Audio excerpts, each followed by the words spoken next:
你像我这个病的话，有个30来年了，但是我现在好像有点那个哮喘，但是我吸上那个药就好了，不吸那个药就不行。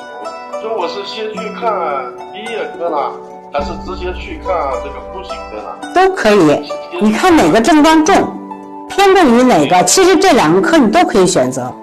因为它是一回事儿，你都是气道的过敏反应，只不过就是你发生的这个部位不一样。所以呢，这2个科室都是可以选择的。